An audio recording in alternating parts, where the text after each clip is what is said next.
Long before we have discovered the physiological separation of the left and the right hemisphere of the brain, our ancestors initiatively they figured out that there are two fundamental principles that is allowing us to have the perfect memory, that is imagination and association.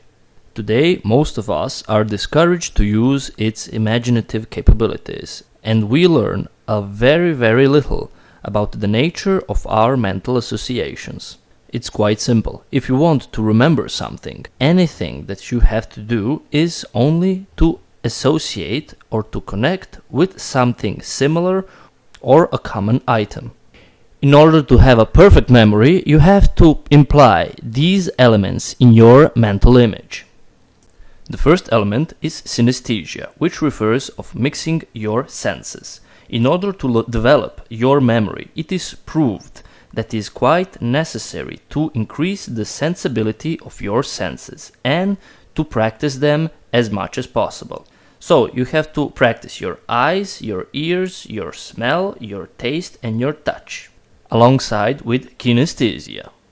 Motion gives us a vast amount of abilities for our brain to connect with the motion and with the event or the item that we need to remember.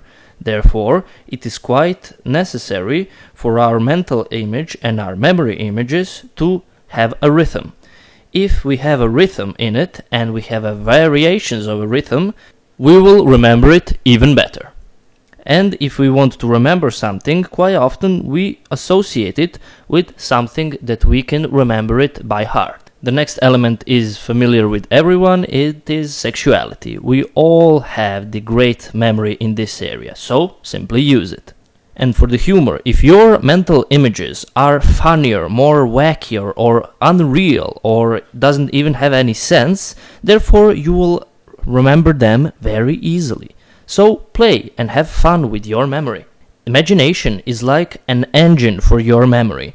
Even the Einstein said that imagination is more important than knowledge, because knowledge is limited, while the imagination holds within the whole universe, and it stimulates the progress and evolution gives a life breath.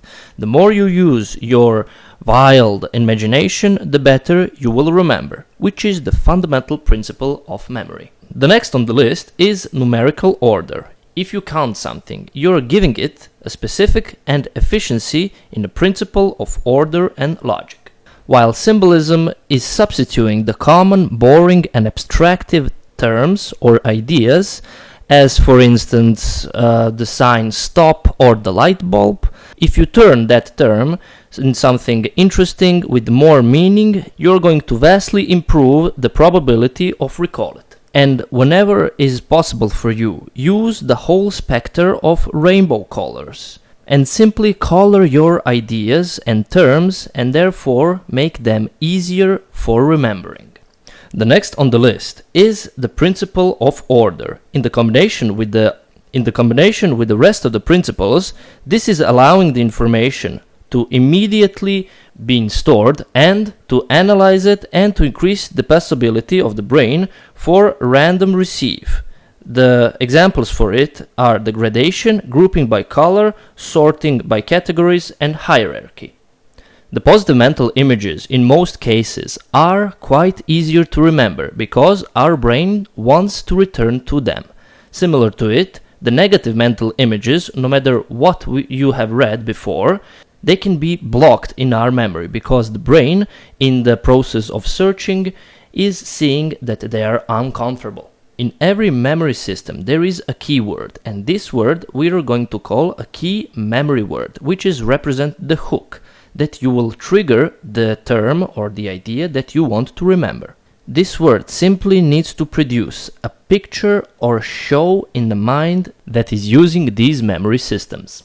If you use the memory principles and the techniques on the right way, not only that your memory is going to increase in vast areas, but your creativity is going to skyrocket. And with improving on your memory and creativity, your complete mental functioning and assimilation of knowledge is going to increase in a fantastic way. In this process, you're going to get one new dynamic synthesis of left and the right hemisphere of the brain.